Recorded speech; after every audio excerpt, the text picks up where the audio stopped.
Jasmine and I'm a 4-H Ontario Ambassador. Have you ever wondered why your cake rises so nicely in the oven?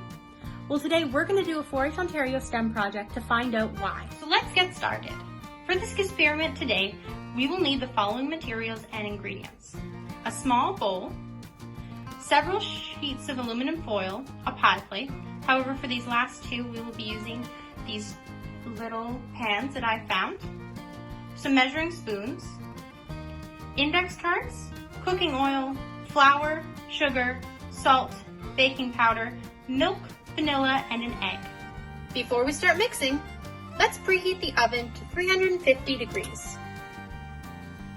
Before we begin, we are going to put some oils in the tiny pan, and then we are going to use some paper towel to spread around the oil and make sure that it is all lined up, and the cake will not stick to the pan once we've done this. This is the most important part, and also the part that I always forget. So just make sure that you've got the pan nicely lined with oil. So first, we're going to start by mixing all the dry ingredients together. So that's 6 tablespoons of flour, 3 tablespoons of sugar, just a pinch of salt, and 2 pinches of baking powder. And then we're going to mix that all together, which won't take too long. And then we're going to add our 2 tablespoons of milk, our 1/4 teaspoon of vanilla,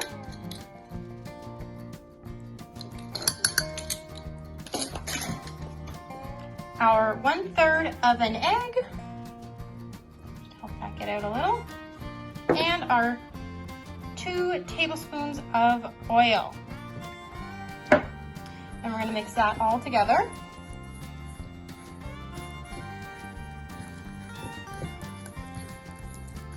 Until it forms one smooth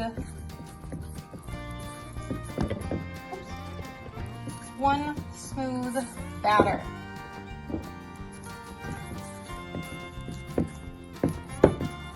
Now here is our final result, one nice pan of cake, and we're going to pop that into the oven and see how that goes.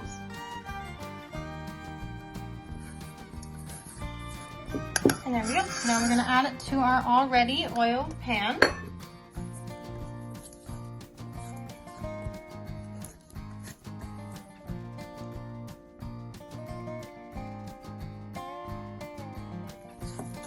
Now, the consistency is very different than our first two, I think.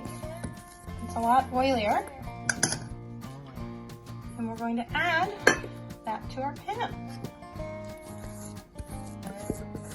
And you'll notice it's coming out all in one chunk this time. So that's kind of interesting.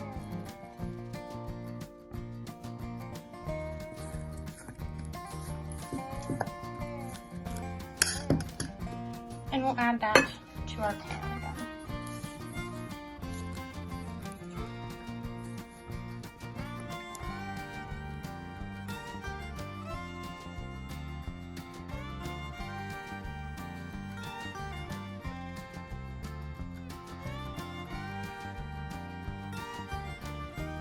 Now before taking the cake out of the oven, make sure that you check if it's fully cooked. So to do this, you're just going to insert a little toothpick in the middle and see it comes out completely clean. So it's cooked. Now that we've finished making all of our cakes, as they're seen here, we're going to cut into each of them and see what they look like inside. So here's our original cake with all of the ingredients.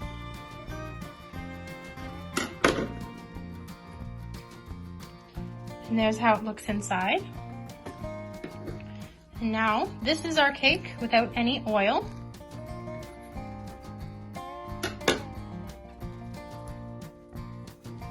There's what it looks like inside.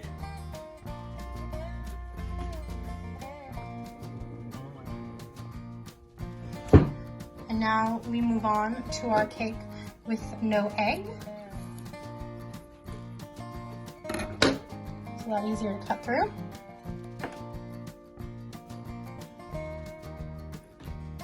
And then finally, we have our cake with no baking powder.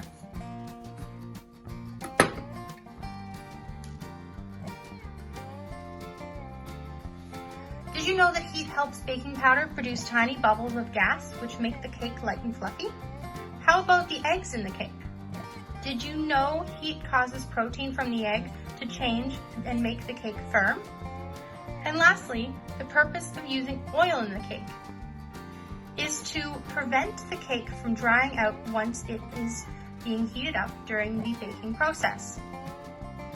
The cake dough really isn't a cake until heat is applied and chemical reactions occur and new bonds are formed. When heat is added, there are two chemical reactions that take place. One is exothermic, which is a reaction that produces heat, and the other is endothermic, which is a reaction that takes heat in. As you bake a cake, you are producing an endothermic chemical reaction that changes batter into a fluffy, delicious treat. Who knew there was so much behind baking a cake?